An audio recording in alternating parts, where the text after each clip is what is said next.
Good morning, sisters and brothers.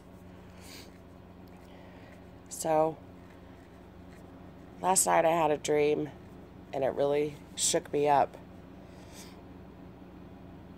And it was about, I believe it was about war in the Middle East. And I'm still a little bit sick, so forgive me the way I sound. But,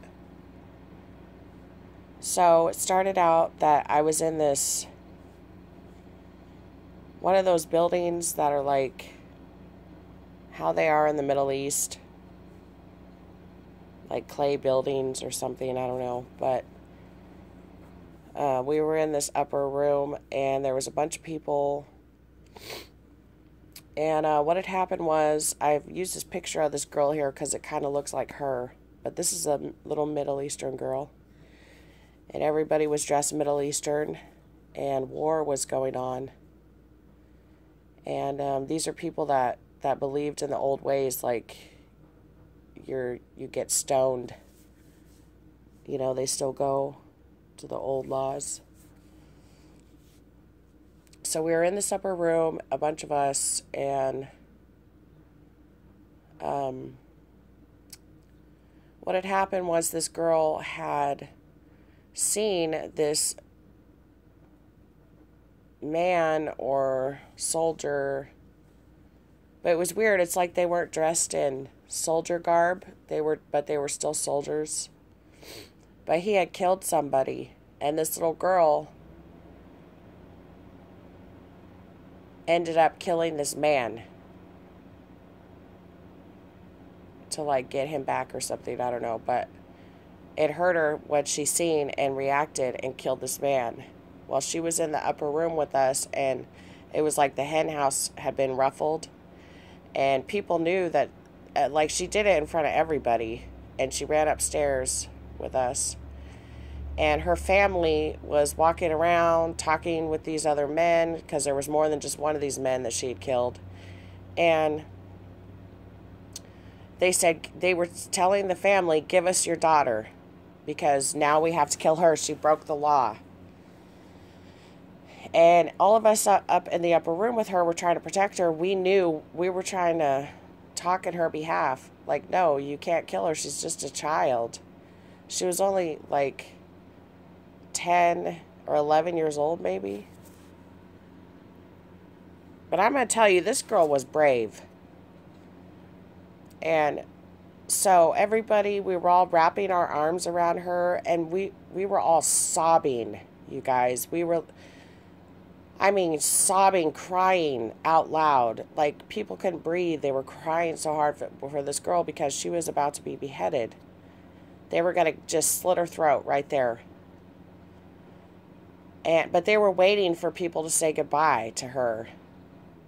And I looked down because in the upper room there was like a loft or something with some stairs, and you could look down, and then there wasn't even a door on the side of the building. And her family was standing there, and they didn't want any trouble from these other men, these tribe of men or whatever. So they were just going to say, they were looking up at us and they were saying, hurry, hurry, bring her out. And I looked at her and I said, they're going to slit your throat, honey. And she says, I know. I said, they're going to behead you. And she said, I know.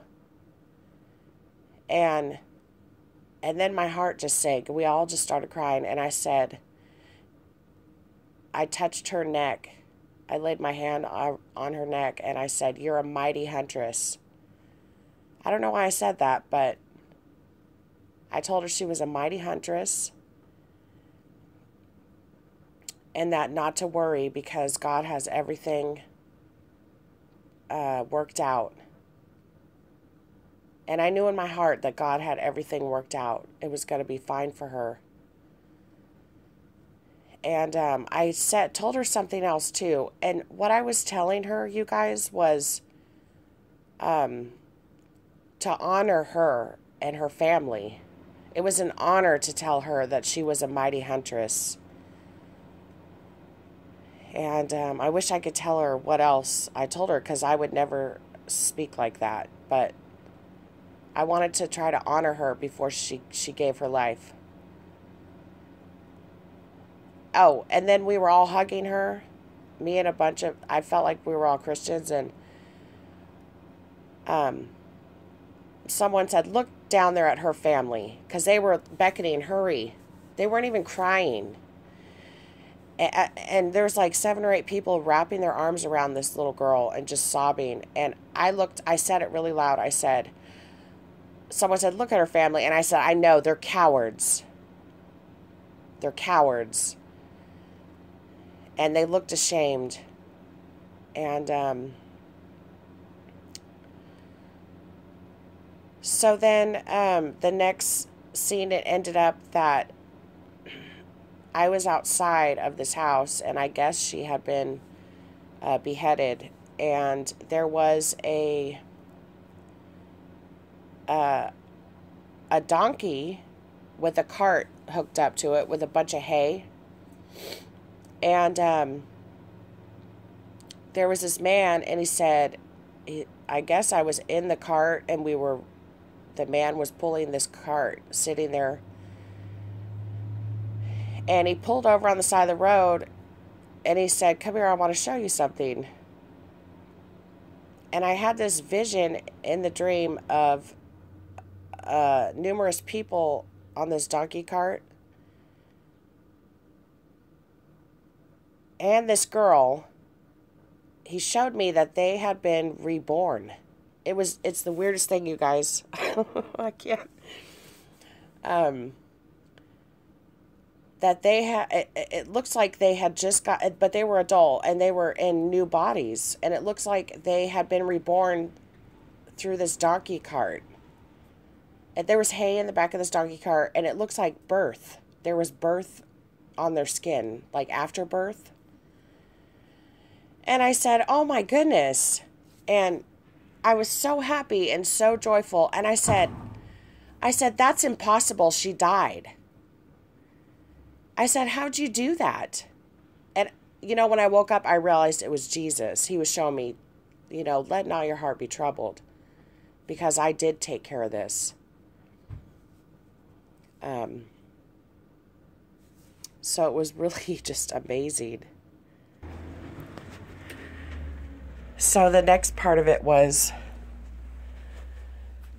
I had traveled with this man with this donkey cart with all these people that had been reborn, and their lives were saved upon other people that had been beheaded the same way.